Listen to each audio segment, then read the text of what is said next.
మా latest videos కోసం మా ఈ తెలుగు న్యూస్ ఛానల్ సబ్స్క్రైబ్ చేసి గంట సింబల్ యాక్టివేట్ చేసుకోండి.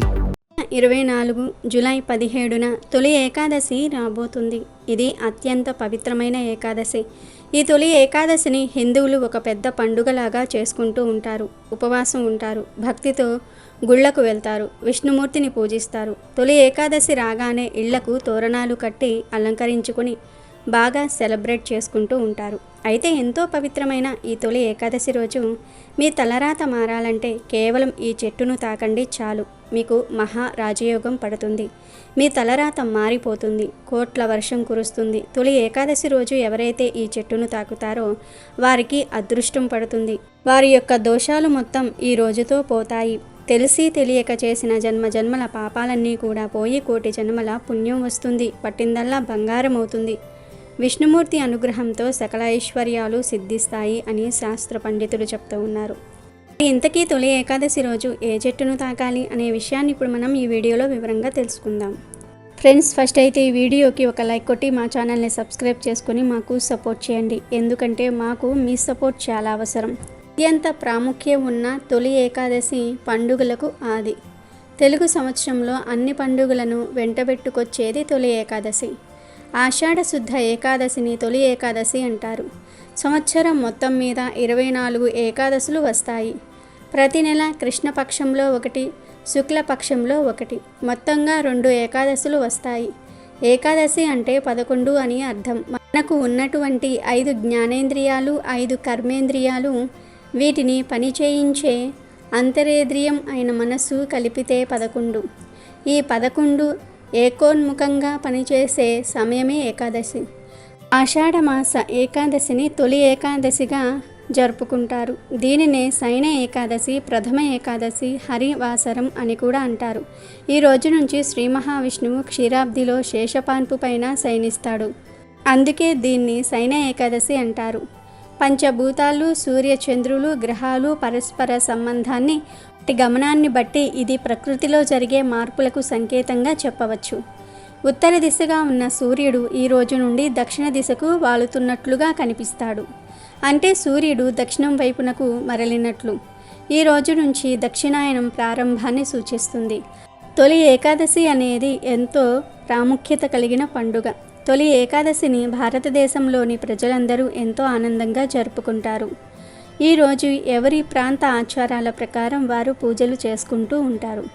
ఎవరు ఏ విధంగా పూజించినా విష్ణుమూర్తి ప్రసన్నమవుతాడు. అయితే ఎంతో పవిత్రమైన ఈ తొలి ఏకాదశి రోజున ఆడవారు మర్చిపోకుండా ఈ రంగు చీరను కట్టుకుంటే చాలు, జన్మల దరిద్రాలు తొలగిపోతాయి, దీర్ఘ సుమంగళి యోగం కలుగుతుంది, తమ మాంగళ్యం చల్లగా ఉంటుంది, భర్తకు ఆరోగ్యంతో పాటు సకల ఐశ్వర్యాలు సిద్ధిస్తాయి, అష్టైశ్వర్యాలు భోగభాగ్యాలు కలుగుతాయి. అంతేకాదు తొలి ఏకాదశి రోజు ఈ రంగు చీర కట్టుకుంటే కష్టాలు అనేవి దరిదాపుల్లోనికి కూడా రావు. సాధారణంగా ఏదైనా శుభకార్యం చేస్తున్నప్పుడు శుభప్రదమైన దుస్తులను ధరించటం మన ఆనవాయితీ. కొన్ని రంగు దుస్తులను వేసుకోవటం వలన శుభ ఫలితాలు వస్తాయి. మరికొన్ని రంగు దుస్తుల వలన చెడు ఫలితాలు వస్తాయి. ఎందుకంటే కొన్ని రంగులు నెగిటివ్ ఎనర్జీని అట్రాక్ట్ చేస్తాయి, కష్టాలను కలిగిస్తాయి, దుష్ట శక్తులను ప్రేరేపిస్తాయి. అలాగే కొన్ని రంగుల దుస్తులు గ్రహాల అనుకూలతలను పొంది పాజిటివ్ ఎనర్జీని అట్రాక్ట్ చేస్తాయి, మన మనసుకు ప్రశాంతతను ఇస్తాయి, మనం ఉల్లాసంగా ఆనందంగా ఉండేలాగా ప్రేరేపిస్తాయి. మామూలు రోజులలో కన్నా కొన్ని ప్రత్యేకమైన రోజులలో శుభప్రదమైన రంగులలో ఉండే దుస్తులను ఖచ్చితంగా వేసుకోవాలని శాస్త్రాలు చెప్తూ ఉన్నాయి. ప్రత్యేకించి ఈ తొలి ఏకాదశి రోజు స్త్రీలు ఈ రంగు దుస్తులు ధరిస్తే చాలు, మీకు ఈ సంవత్సరం అంతా బాగా కలిసి వస్తుంది. మీ భర్త ఆయురారోగ్యాలతో ఉంటాడు, ధనం బాగా సంపాదించే యోగాలు వస్తాయి, దీర్ఘ సుమంగళి యోగం కలుగుతుంది, అద్భుతమైన ఫలితాలు వస్తాయని పెద్దలు చెప్తూ ఉన్నారు. ఇక ఎంతో పవిత్రమైన ఈ తొలి ఏకాదశి రోజు స్త్రీలు పసుపు రంగు చీర కట్టుకుంటే చాలు, మంచిది. విష్ణుమూర్తికి పసుపు రంగు అంటే చాలా ఇష్టం. పసుపు రంగు దుస్తులు ధరించడం వలన విష్ణుమూర్తి అనుగ్రహం కలుగుతుంది, భర్తకు చాలా మంచి జరుగుతుంది, ఆరోగ్యము ఐశ్వర్యము సిద్ధిస్తాయి. కష్టాల నుండి బయటకు వచ్చి సమస్త పాపాలను దరిద్రాలను తొలగించుకొని దైవానుగ్రహంతో సంపాదిస్తూ సంతోషంగా జీవించి ఉండాలన్న దాంపత్య జీవితంలో సమస్యలు పోవాలన్నా, పిల్లలు మనకు అనుకూలంగా ఉండాలన్నా, వారి విద్యా బుద్ధులు బాగుండాలన్నా మర్చిపోకుండా ఆడవారు పసుపు రంగు చీరను కట్టుకోండి. చీర వేసుకున్నా, చుడిదార్ వేసుకున్నా లేదా వేరే ఏ డ్రెస్ వేసుకున్నా పసుపు రంగులో ఉండేది వేసుకుంటే మీకు చాలా మంచి జరుగుతుంది. మా దగ్గర ఎల్లో కలర్ దుస్తులు లేవు అనుకునేవారు పింక్ కలర్లో ఉండేవి వేసుకున్నా కూడా అవే అద్భుతమైన ఫలితాలు కలుగుతాయి. కేవలం ఆడవారు ఒక్కరే కాదు, పిల్లలు, పెద్దలు, మగవారు అందరూ కూడా తొలి ఏకాదశి రోజు పసుపు రంగు లేదా పింక్ కలర్లో ఉండే దుస్తులు ధరిస్తే చాలా అద్భుతమైన ఫలితాలు వస్తాయి. కష్టాలన్నీ కూడా పోతాయి. దాంపత్య జీవితం మారుతుంది, బాగుంటుంది కూడా. అష్టైశ్వర్యాలు, భోగభాగ్యాలు సిద్ధిస్తాయి. మీకు ఉన్న సమస్యలన్నీ కూడా పోతాయి. లక్ష్మీదేవి నారాయణుల అనుగ్రహంతో మీకంతా మంచే జరుగుతుంది. కాబట్టి ఈ తొలి ఏకాదశి రోజు అందరూ కూడా పసుపు లేదా పింక్ కలర్లో ఉండే దుస్తులను ధరించండి. అద్భుత ఫలితాలను పొంది ఆనందంగా జీవించండి. అలాగే ముత్తైదవ స్త్రీలు తొలి ఏకాదశి ముందు రోజు అంటే దశమి నాడు గోరింతాకును కోసి నూరి చేతులకు పెట్టుకుంటే మాంగళ్య బలం పెరుగుతుంది. ఆషాఢంలో ఒక్కసారైనా గోరింతాకు పెట్టుకోవాలని అంటారు కదా. ఆ గోరింతాకును ఈ తొలి ఏకాదశి రోజు ముందు రోజున పెట్టుకుంటే లక్ష్మీదేవి అనుగ్రహం కలుగుతుంది. కనుక దశమి రోజు స్త్రీలందరూ కూడా చేతులకు గోరింతాకు పెట్టుకోండి. స్త్రీలంటే కేవలం పెళ్లి అయిన వారు మాత్రమే కాదు, పెళ్లి అవ్వని వారు కూడా ఈరోజు గోరింతాకు పెట్టుకోవాలి. పెట్టుకోవటం వలన మీకు అన్ని శుభాలే జరుగుతాయి. ఇక ప్రత్యేకించి తొలి ఏకాదశి రోజు గోవు కనిపిస్తే ఆ గోవుకు ప్రత్యేకమైన ఆహారం పెట్టి ఈ మాట అంటే చాలు మీ దశ మారిపోతుంది. ఘోర నరకాలు తప్పుతాయి. రాజయోగం పడుతుంది. తరతరాలకు తరగని ఐశ్వర్యం కూడా వస్తుందని శాస్త్ర పండితులు చెప్తూ ఉన్నారు. తొలి ఏకాదశి రోజు అన్నంలో చిటికెడు ఉప్పు, పసుపు కలిపి ఆ అన్నాన్ని గోవుకు ఆహారంగా పెడితే ధన సమస్యలు పోతాయి, అప్పులు తీరిపోతాయి, సంపాదన పెరుగుతుంది. తొలి ఏకాదశి రోజు ఉడికించిన ఆలుగడ్డలను గోవుకు ఆహారంగా పెట్టడం వల్ల నరఘోష పోతుంది. అలాగే ఈరోజు ఆవుకు క్యారెట్టు ఆహారంగా పెట్టడం వల్ల వ్యాపార అభివృద్ధి చెందుతుంది. బీట్రూట్, పాలకూరను గోవుకు ఆహారంగా పెట్టడం వల్ల ఐశ్వర్యం కలుగుతుంది. తొలి ఏకాదశి రోజు గోవుకు దోసకాయను ఆహారంగా పెట్టడం వల్ల శత్రువులు మిత్రులవుతారు. టమాటాను ఆహారంగా పెట్టడం వల్ల వివాహ ప్రాప్తి కలుగుతుంది. తొలి ఏకాదశి రోజు బియ్యపిండిలో బెల్లం కొంచెం నీరు కలిపి ముద్దగా చేసి గోవుకు ఆహారంగా పెట్టడం వల్ల మానసిక ప్రశాంతత కలుగుతుంది. అలాగే నానబెట్టిన కందులను గోవుకు ఆహారంగా పెట్టడం వల్ల మనలో ఉన్న కోపం తగ్గిపోతుంది. తొలి ఏకాదశి రోజు నానబెట్టిన కుసుమ గింజలను గోవుకు ఆహారంగా పెట్టడం వల్ల మనం చేసిన పాపాలు దూరమైపోతాయి. నానబెట్టిన శనగలను ఈరోజు గోవుకు ఆహారంగా పెట్టడం వల్ల మనలో ఆధ్యాత్మిక చింతన ఏర్పడుతుంది. రాగిపిండి మరియు బెల్లము కలిపి గోవుకు పెడితే మనకు ఉన్న దరిద్రాలు తొలగిపోతాయి. తొలి ఏకాదశి రోజు నానబెట్టిన పెసర్లను ఆవుకు ఆహారంగా పెట్టడం వల్ల విద్యాభివృద్ధి కలుగుతుంది. ఈరోజు గోవుకు వంకాయను ఆహారంగా పెట్టడం వల్ల సంతాన ప్రాప్తి కలుగుతుంది. తొలి ఏకాదశి రోజు గోవుకు అరటి పండ్లు ఆహారంగా పెట్టడం వల్ల ఉన్నత పదవులు కలుగుతాయి. ఈరోజు బెండకాయను పెట్టడం వల్ల మనోధైర్యం కలుగుతుంది. దొండకాయను తొలి ఏకాదశి రోజు గోవుకు పెట్టడం వల్ల మనోవ్యాధి తొలగిపోతుంది. జొన్నపిండి, బెల్లము కలిపి గోవుకు పెట్టడం వల్ల తెలివితేటలు పెరుగుతాయి. మినపపిండి మరియు బెల్లం కలిపి తొలి ఏకాదశి రోజు గోవుకు పెట్టడం వల్ల ఐశ్వర్యం కలుగుతుంది. గోధుమ పిండి, బెల్లం కలిపి పెట్టడం వల్ల ఉద్యోగ ప్రాప్తి కలుగుతుంది.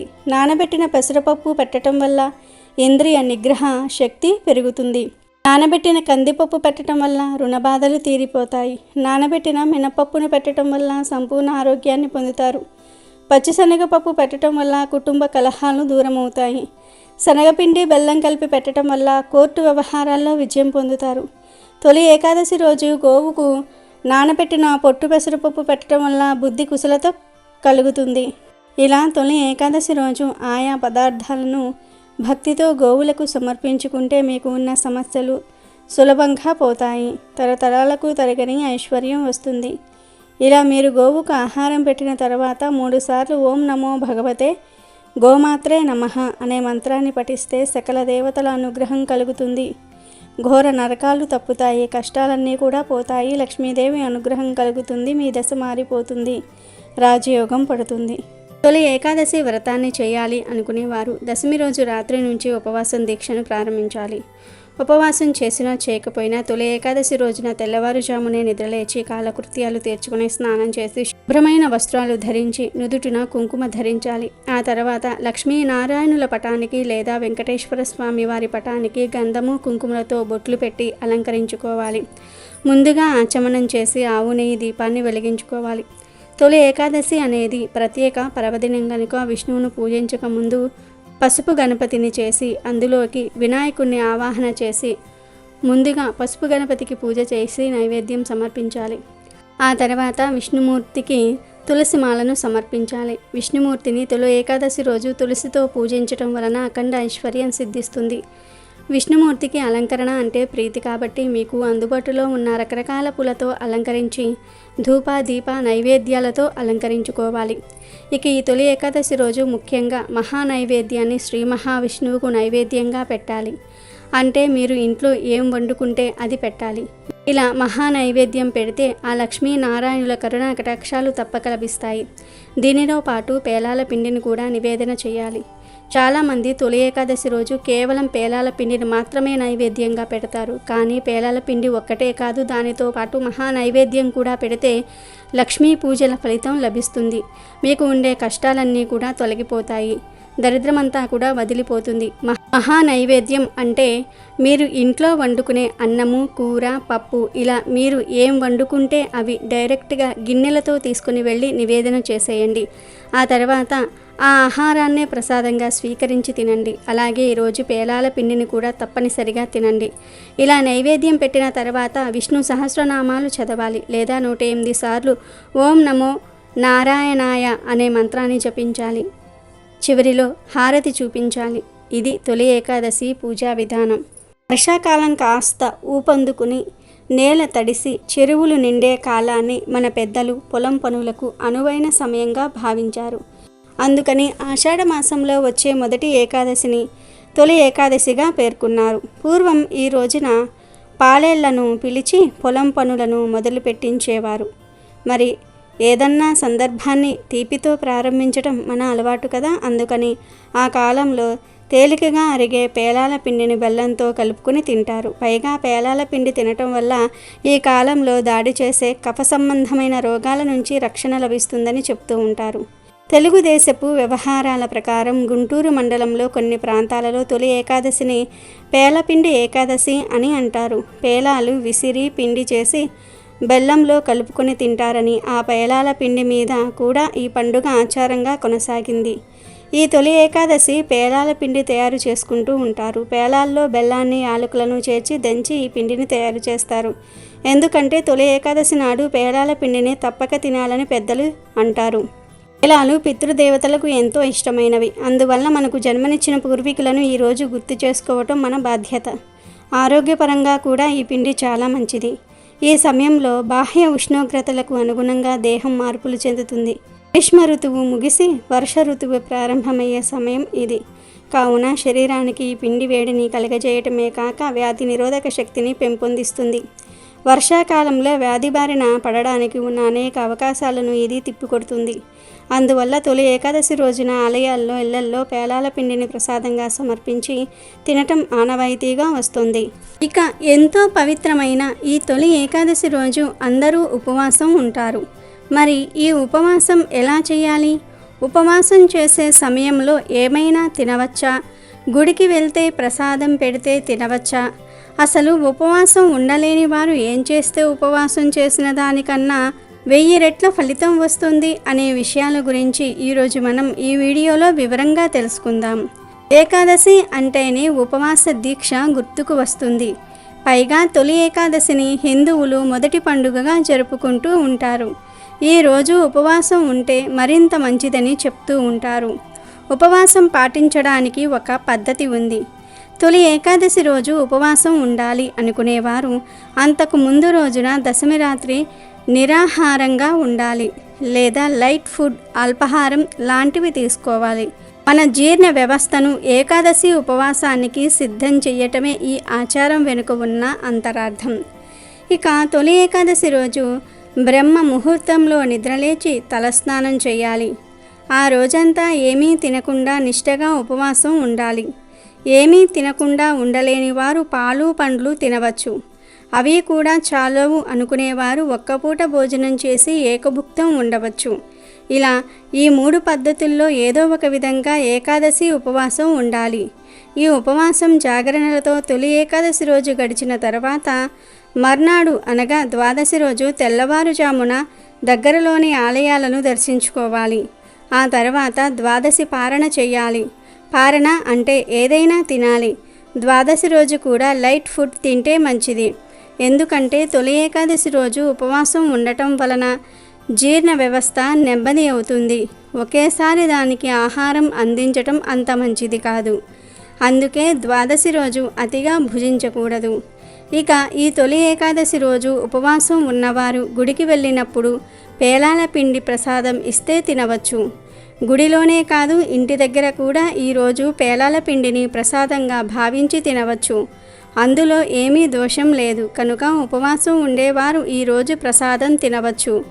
ఇక ఉపవాసం ఉండే ఓపిక లేనివారు, అనారోగ్య సమస్యలు ఉన్నవారు తొలి ఏకాదశి రోజు ఉపవాసం ఉండకపోయినా పర్వాలేదు. అని ఉపవాసం ఉండి తొలి ఏకాదశి ఎప్పుడెప్పుడు అయిపోతుందా అని ఎదురు చూస్తే అది ఫలితాన్ని ఇవ్వదు. కనుక ఉపవాసం ఉండలేని వారు అన్నం కాకుండా మిగతావన్నీ తినండి. ఏమీ తినకుండా ఉండలేని వారు సంతోషంగా ఏదో ఒకటి తిని విష్ణువును ఆరాధించండి. మనస్ఫూర్తిగా విష్ణువును పూజించండి. దైవనామ స్మరణ చేసుకోండి. ఇలా సంతోషంగా ఏదో ఒకటి తిని విష్ణువును ఆరాధిస్తే ఉపవాసం ఉన్నదానికన్నా అధిక ఫలితం వస్తుంది. 1000 రెట్ల ఎక్కువ ఫలితం పొందుతారు. ఎందుకంటే ఇక్కడ మనసు ఇంపార్టెంట్. మన మనసును సంతోషంగా భగవంతుడి మీద లగ్నం చేయటమే ఉపవాసం. ఇలా కాకుండా కఠిన ఉపవాసం ఉండి కూడా భగవంతుడి మీద మనసు లగ్నం చేయలేకపోతే ఈ ఉపవాసం వ్యర్థమే అవుతుంది. కాబట్టి కావలసినవి తిని కూడా ఆ భగవంతుడి మీద మనసును లగ్నం చేయగలిగితే ఉపవాసం చేసి విష్ణువును పూజించిన దానికన్నా 1000 రెట్ల ఎక్కువ ఫలితం వస్తుంది. అంతేగాని బాధపడుతూ ఉపవాసం ఉండవద్దు. అది విష్ణువుకు నచ్చదు. నేను భోజనం చేయలేదు అని అనుకుంటూ విష్ణువును పూజిస్తే భగవంతుడికి నచ్చదు. మీకు కూడా మంచిది కాదు. తొలి ఏకాదశి రోజు దుర్భాషలు ఆడకుండా జాగ్రత్తగా ఉండండి. ఇలా తొలి ఏకాదశి రోజు మనస్ఫూర్తిగా మనసుకు సంతృప్తి కలిగే విధంగా ఉపవాసం ఉంటే మీరు ఏమీ తినకుండా ఉపవాసం ఉన్నా దానికన్నా అధిక ఫలితం వస్తుంది. ఇక ఈ ఉపవాసం ఎవరు ఉండకూడదు అనే విషయానికి వస్తే 8 ఏళ్లలోపు పిల్లలు, 80 ఏళ్లు దాటిన వృద్ధులు, అనారోగ్యంతో బాధపడుతున్నవారు, షుగర్, బీపీ వంటి దీర్ఘకాలిక వ్యాధులు ఉన్నవారు, శ్రామికులు, కర్షకులు, ఉద్యోగానికి తప్పక వెళ్ళవలసిన వారు ఉపవాసాన్ని ఆచరించుకున్నా దోషం లేదు అని పురాణాలే పేర్కొంటున్నాయి. ఈ ఏకాదశి ప్రజలలో ఉండే చైతన్యానికి ప్రతీక. ఈరోజే శ్రీ మహావిష్ణువు యోగనిద్రలోనికి వెళ్తాడు. యోగనిద్ర అంటే భూమిపై రాత్రి సమయాలు పెరుగుతున్నాయని చెప్పడానికి సూచన. అంటే ప్రజలలో నిద్రా సమయాలు పెరుగుతాయన్నమాట. వానాకాలంలో వచ్చే మొదటి ఏకాదశి కనుక దీనిని తొలి ఏకాదశి అని లౌకికంగా చెప్తూ ఉంటారు పండితులు. ఏకాదశి అంటే 11. 5 జ్ఞానేంద్రియాలు, 5 కర్మేంద్రియాలు, మనసు కలిపి మొత్తం 11. వీటిని మనిషి తన అధీనంలోనికి తీసుకువచ్చి వాటన్నిటినీ ఒక్కటిగా చేసి అప్పుడు దేవుడికి నివేదన చెయ్యాలి. దీని వలన మనిషికి సహజంగా అలవడే బద్ధకం దూరమవుతుందని, రోగాలు దరిచేరకుండా ఉంటాయని, ఇంద్రియ నిగ్రహం పెరుగుతుందని ఒక నమ్మకం. విష్ణుమూర్తి యోగనిద్రలోనికి వెళతాడని పెద్దలు చెప్పగానే నిజంగానే దేవుడు నిద్రపోతాడా అని ఒక సందేహం కలుగుతుంది. విష్ణువు అంటే సర్వవ్యాప్తి అని అర్థం. అంటే విష్ణువు అనే పదానికి అంతర్లీనంగా సూర్యుడు అని అర్థం అన్నమాట. ఇప్పటి వరకు ఉత్తర దిక్కుగా ప్రయాణించిన సూర్యుడు ఈ రోజు నుంచి దక్షిణ దిక్కుకు వాలుతాడు. అంటే ఈరోజు మొదలుగా దక్షిణ దిక్కుగా ప్రయాణిస్తాడు. దానినే సాధారణ పరిభాషలో నిద్రపోవటం అని అభివర్ణించారు. మహిమాన్వితమైన ఈ ఏకాదశి పర్వదినాన వ్రతాన్ని ఆచరిస్తే సూర్య చంద్ర గ్రహణములలో భూమి దానాలిచ్చినంత, అశ్వమేధయాగం చేసినంత, 60,000 సంవత్సరాలు తపస్సు చేసినంత పుణ్యం లభిస్తుందని ఏకాదశి వ్రత మహత్యాన్ని గురించి మన పురాణాలు చెప్తూ ఉన్నాయి. మహాసాధ్వి సతీ సక్కుబాయి ఈ వ్రతాన్ని ఆచరించి మోక్షసిద్ధి పొందటం జరిగింది. తొలి ఏకాదశి రోజున సూర్యోదయానికి ముందే నిద్రలేచి శుచిగా స్నానమాచరించి శ్రీహరిని నిష్ఠా నియమాలతో పూజించాలి. పూజగదిని శుభ్రం చేసుకుని విష్ణుమూర్తి ప్రతిమకు లేదా పటానికి పసుపు కుంకుమలు పెట్టి పుష్పాలతో అలంకరించుకోవాలి. తర్వాత నైవేద్యం పెట్టి కర్పూర హారతి ఇవ్వాలి. అష్ట కష్టాలతో తలమునకలవుతున్న మానవజాతిని ఉద్ధరించడానికి సాక్షాత్ ఆ శ్రీహరే ఈ ఏకాదశి వ్రతాన్ని ఏర్పాటు చేశాడని, ఈ వ్రతాన్ని నియమనిష్టలతో ఆచరించిన వారు సమస్త వ్యధల నుంచి విముక్తి పొందగలరని, మరణం అనంతరం వైకుంఠ ప్రాప్తి లభిస్తుందని పద్మపురాణంలో చెప్పారు. ఇక ఎంతో పవిత్రమైన తొలి ఏకాదశి రోజు కేవలం ఈ చెట్టును తాకితే చాలు లక్ష్మీదేవి మీ ఇంట్లో కోట్ల వర్షాన్ని కురిపిస్తుంది. మరి ఆ చెట్టు ఏమిటి అంటే దానిమ్మ చెట్టు. ఈరోజు సాక్షాత్తు లక్ష్మీ స్వరూపమైన దానిమ్మ చెట్టును ఎవరు తాకుతారో వారి ఇంట్లో లక్ష్మీ నారాయణులు కోట్ల వర్షాన్ని కురిపిస్తారు. మహారాజయోగం పడుతుంది. ఈరోజు ఎక్కడ దానిమ్మ చెట్టు కనిపించినా అక్కడకు వెళ్ళి దానిమ్మ చెట్టును లక్ష్మీ స్వరూపంగా భావించి చెట్టుకు కొన్ని నీళ్లు పోయండి. ఉంటే 3 ప్రదక్షిణలు కూడా చేయండి. తర్వాత దానిమ్మ చెట్టు మొదట్లో ఆవు నెయ్యితో దీపాన్ని పెట్టి 11 సార్లు తాకండి. ఇలా ఈరోజు దానిమ్మ చెట్టును తాకితే మీ దశ మారిపోతుంది. కోట్ల వర్షం కురుస్తుంది. ఎందుకంటే ఈ తొలి ఏకాదశి అనేది లక్ష్మీనారాయణులకు ఎంతో ఇష్టమైన రోజు. ఈరోజు సాక్షాత్తు లక్ష్మీదేవి నివాసం ఉండే దానిమ్మ చెట్టును తాకితే మన ఒంట్లోకి దైవిక శక్తులు ప్రవేశిస్తాయి. ఇదంతా చేయటం కుదరని వారు తొలి ఏకాదశి రోజు స్నానం చేసి కేవలం దానిమ్మ చెట్టును తాకితే చాలు మీకు అదృష్టం పడుతుంది. మీ తలరాత మారి కుబేరులుగా మారిపోతారు. దానిమ్మ చెట్టు అంటే లక్ష్మీనారాయణులకు ఎంతో ఇష్టం. అందుకే స్వామివారి పూజలో, అమ్మవారి పూజల్లో దానిమ్మ గింజలను నైవేద్యంగా పెడతారు. దానిమ్మ చెట్టు మీద లక్ష్మీనారాయణులు నివాసం ఉంటారని శాస్త్రం చెప్తుంది. దానిమ్మ పండులోని గింజలను లక్ష్మీదేవి పళ్ళుగా వర్ణిస్తారు. దానిమ్మ చెట్టు కూడా దేవతా వృక్షమే. ఎవరైతే ఇంటి దగ్గర దానిమ్మ చెట్టును పెంచుతారో వారి ఇంట్లో లక్ష్మీనారాయణులు ఎల్లవేళలా కొలువై ఉంటారు. అటువంటి వారి ఇంట్లో ఎలాంటి కష్టాలు ఉండవు. ముఖ్యంగా ధనానికి కొరత రాదు. ఎవరి ఇంటి దగ్గర దానిమ్మ చెట్టు ఉంటే వారి ఇంటి దరిదాపుల్లోనికి కూడా దుష్ట శక్తులు రావు. కనుక అందరూ కూడా ఇంటి దగ్గర దానిమ్మ చెట్టును పెంచుకోవాలి. ముఖ్యంగా తొలి ఏకాదశి రోజు ఎవరైతే దానిమ్మ చెట్టు దగ్గరకు వెళ్ళి ఇప్పుడు మనం చెప్పుకున్న విధంగా చేసి 11 సార్లు ఆ చెట్టును తాకుతారో వారికి మహారాజ యోగం పడుతుంది. కాబట్టి ప్రతి ఒక్కరూ కూడా తొలి ఏకాదశి రోజు ఈ చెట్టును తాకండి. లక్ష్మీనారాయణుల అనుగ్రహంతో అష్టైశ్వర్యాలను పొంది ఆనందంగా జీవించండి. తొలి ఏకాదశి నుండి ప్రత్యేకంగా గోపద్మ వ్రతం చేస్తారు. గోపద్మ వ్రతం అనేది చాతుర్మాస సమయంలో గోవులను పూజించడానికి ఏర్పాటు చేసుకున్న వ్రతము. దీనిని సుమంగళి స్త్రీలు ఆషాఢ శుక్ల ఏకాదశి రోజు ప్రారంభించి కార్తీక శుక్ల ద్వాదశి వరకు కొనసాగిస్తారు. గోపద్మ వ్రతంలో భాగంగా గోవులను పూజించటమే కాక పశువుల పాకలను లేదా కొట్టాలను శుభ్రపరిచి వాటిల్లో అందమైన ముగ్గులు వేసి అలంకరిస్తారు. ఈ ముగ్గుల్లో భాగంగా ఆవును మరియు దూడను గీసి దానిని 33 పద్మాలతో నింపుతారు. ఇందులో భాగంగా ముగ్గు చుట్టూ 33 ప్రదక్షిణాలు చేస్తారు. 33 సార్లు ఆర్జమిస్తారు మరియు 33 స్వీట్లు దానం చేస్తారు. పశువుల పాక అందుబాటులో లేనివారు ఇంట్లోనే ముగ్గు వేసి పూజా కార్యక్రమం చేస్తారు. ఈ గోపద్మ వ్రతాన్ని 5 సంవత్సరాల పాటు మాత్రమే కొనసాగించి ఆ తర్వాత ముగిస్తారు. హిందూ మతంలో ఆవును పవిత్రతకు చిహ్నంగా పరిగణిస్తారు. ఆవును పూజించటం అనేది వైదిక సంస్కృతిలో ఒక భాగం. సమస్త దేవతలు ఆవులో కొలువై ఉన్నారని భావిస్తారు.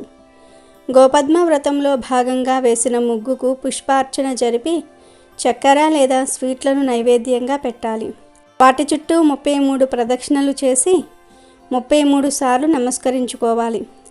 ఆ తర్వాత ఆవు శరీరంపై 6 మోహిని దేవతలకు ప్రతీకగా చేసిన 6 పద్మాలకు 6 సార్లు నమస్కరించుకోవాలి. హారతిని ఇచ్చి 33 మంది దేవతలకు 33 సార్లు అర్ఘ్యమివ్వాలి. ఈ 6 మోహిని దేవతలకు 6 సార్లు వేరుగా అర్ఘ్యమివ్వాలి. తర్వాత గోపద్మ వ్రత కథను చదివి అక్షింతలు వేసి పూజలో ఏమైనా అపరాధం జరిగి ఉంటే క్షమించమని కోరుకోవాలి. స్వీట్లు మొదట సోదరులకు, ఆ తర్వాత ఇతరులకు దానమివ్వాలి. ఈ వ్రతమును 4 నెలల పాటు క్రమం తప్పకుండా చేయాలి. ఎప్పుడైనా అనివార్య పరిస్థితుల వల్ల 1-2 రోజులు తప్పిపోయినా ఆ తర్వాత రోజు పూజను కొనసాగించి అపరాధాన్ని క్షమించమని కోరుకోవాలి. ఒకవేళ వరుసగా 7 రోజులు తప్పిపోతే ఆ సంవత్సరానికి వ్రతభంగం జరిగినట్లుగా భావించి ఇక కొనసాగింపకూడదు. ఇలా వ్రతం చేశాక ఎవరైనా బ్రాహ్మణుడికి గొడుగు, చెప్పులు దానం ఇవ్వాలి. ఇలా చేస్తే దారిద్ర బాధలన్నీ కూడా తొలగి అష్టైశ్వర్యాలు ప్రాప్తిస్తాయి. అమెజాన్లో బెస్ట్ డిస్కౌంట్స్ కోసం వీడియో డిస్క్రిప్షన్లో లింకు ఉంది, చూడండి. అలాగే మా టెలిగ్రామ్ ఛానల్ సబ్స్క్రైబ్ చేసుకోండి.